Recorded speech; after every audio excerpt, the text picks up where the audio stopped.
Hello students, आज हम आपके भारतीय समाज के पेपर में जाति की अवधारणा पर चर्चा करने वाले हैं। जाति भारतीय सामाजिक संस्थाओं में सबसे महत्वपूर्ण स्थान रखती है और जैसा कि हम जानते हैं कि समाजशास्त्र में संस्थाओं का अध्ययन किया जाता है, उसको संस्थाओं के अध्ययन का विज्ञान भी कहा जाता है। और इस प्रकार से जितनी भी सामाजिक संस्थाओं की हम चर्चा करते हैं उनमें संयुक्त परिवार, पंचायत के साथ साथ जाति जो है वो भी महत्वपूर्ण स्थान रखती है। प्राचीन काल से ही जाति प्रथा जो है वो प्रचलन में रही है और हमारे यहाँ पर स्तरीकरण का एक आधार भी रही है। अगर हम वेस्टर्न कंट्रीज़ में देखें तो वहाँ पर जो सामाजिक स्तरीकरण का आधार है वो वर्ग हैं, यानी कि आर्थिक आधार पर बनी हुई संरचनाएं हैं, जबकि यहाँ पर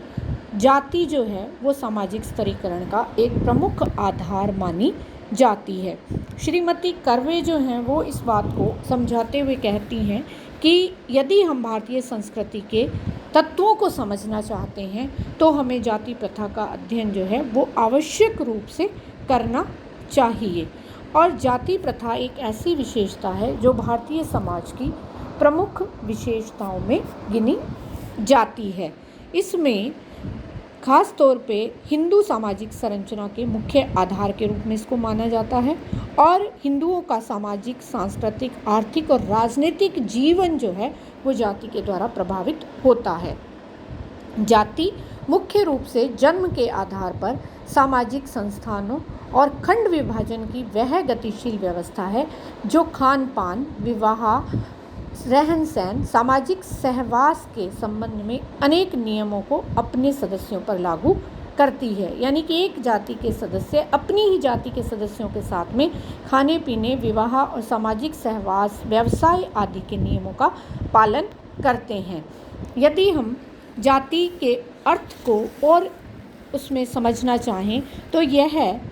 अंग्रेजी भाषा के कास्ट का हिंदी अनुवाद है और कास्ट शब्द की उत्पत्ति पुर्तगाली भाषा के कास्टा शब्द से हुई है, जिसका अर्थ मत विभेद या जाति से लिया जाता है। जाति शब्द की उत्पत्ति का पता ग्रेसिया डी ओरेटा नामक विद्वान ने लगाया था और बाद में फ्रांस के अब्बे डुबाए ने इसका प्रयोग प्रजाति के संबंध में किया था। इसकी सबसे जो महत्वपूर्ण परिभाषा है वो डॉक्टर मजूमदार और मदान के अनुसार जाति एक बंद वर्ग है, यानी कि हम जाति में प्रवेश तो कर सकते हैं जो हमें जन्म के आधार पर मिलती है, जिसमें किसी भी व्यक्ति विशेष का अपना कोई योगदान नहीं होता है, लेकिन हम उससे बाहर नहीं निकल सकते हैं। जब हम इसकी विशेषताओं की तरफ जाते हैं तो हम देखते हैं कि डॉक्टर घुरिये ने जाति के संरचनात्मक और संस्थापक दोनों पक्षों की चर्चा करते हुए इसकी 6 विशेषताएं बताई हैं कि यह समाज का खंडात्मक विभाजन जो है उसे समझाती है, यानी कि समाज जो है वो खंडों में बटा हुआ है और जाति के कारण से समाज में उच्चता और निम्नता की भावना जो है वो पैदा हो जाती है। दूसरी विशेषता वो कहते हैं कि समाजी में स्तरीकरण या संस्तरण पाया जाता है। चूँकि समाज में सभी जातियों की सामाजिक स्थिति समान नहीं है, उनमें एक उतार चढ़ाव, ऊंच नीच की व्यवस्था पाई जाती है और इस व्यवस्था में ब्राह्मणों का स्थान सबसे ऊपर और शूद्रों का स्थान जो है वो सबसे नीचे माना गया है। तो इस प्रकार से क्षत्रिय और वैश्य उनके मध्य में स्थित हैं और जन्म पर आधारित होने के कारण इस स्तरीकरण में स्थिरता और दृढ़ता की भावना जो है वो पाई जाती है। इस प्रकार से जाति जो है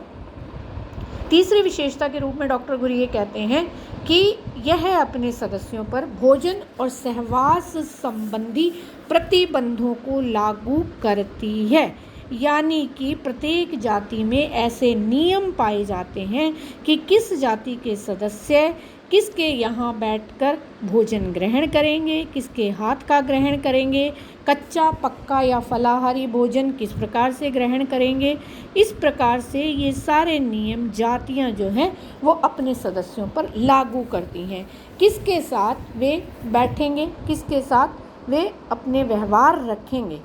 ये सारे के सारे नियम जाति के सदस्यों पर लागू होते हैं। चौथी विशेषता के रूप में डॉक्टर घुरिये कहते हैं कि जाति जो है वो अपने सदस्यों पर विवाह संबंधी नियम लागू करती है, यानी कि प्रत्येक जाति अपनी ही जाति या उपजाति में विवाह करना पसंद करती है। धीरे धीरे जैसे जैसे समय बदला, इस विशेषता में कुछ बदलाव आया, इंटरकास्ट मैरिजेज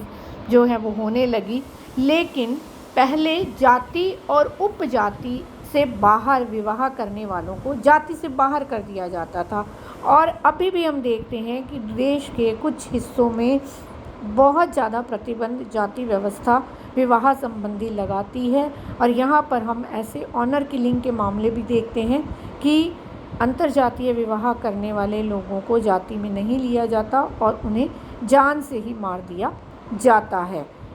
पांचवी विशेषता के रूप में डॉक्टर घुरिये कहते हैं कि जाति अपने सदस्यों पर व्यवसाय के रूप में प्रतिबंध लगाती है, यानी कि वे ये कहते हैं कि जातियां जो हैं वो अपने निर्धारित जातिगत व्यवसाय को ही करें, ऐसा जाति के सदस्य मानते हैं। एक व्यक्ति को अपना जातीय व्यवसाय बदलने से रोका जाता था, लेकिन अब इस स्थिति में भी बहुत ज़्यादा बदलाव दिखाई देता है।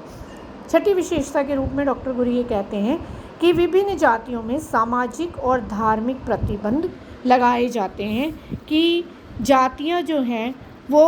किस प्रकार से व्यवहार करेंगी। जैसे दक्षिण भारत का एक एग्जाम्पल देते हुए वो कहते हैं कि मालाबार में इजाबाहा लोग जो हैं वो जूते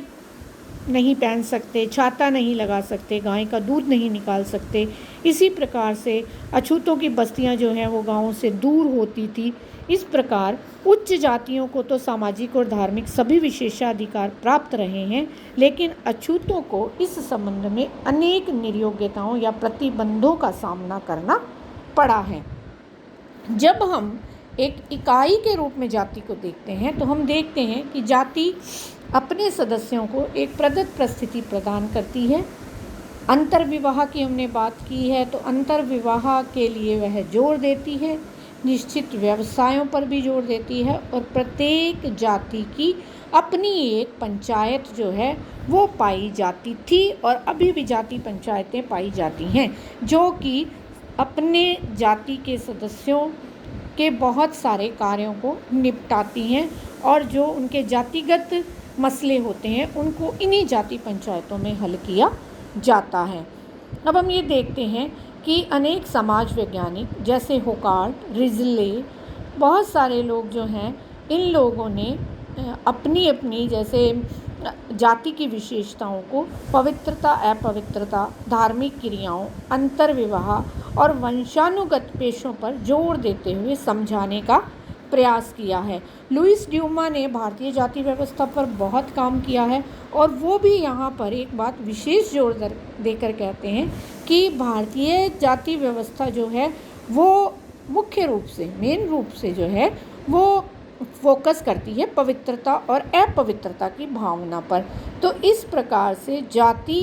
जो है वो अपने सदस्यों पर अनेक प्रकार के प्रतिबंध लगाकर उन्हें एक इकाई के रूप में बांधकर रखती है। इसलिए जाति व्यवस्था जो है वो इतनी महत्वपूर्ण मानी जाती है, क्योंकि ये एक ऐसा सामाजिक समूह है जिसकी सदस्यता जन्म पर आधारित होती है और यह अपने सदस्यों पर अनेक प्रकार के प्रतिबंधों को लागू करती है। धन्यवाद।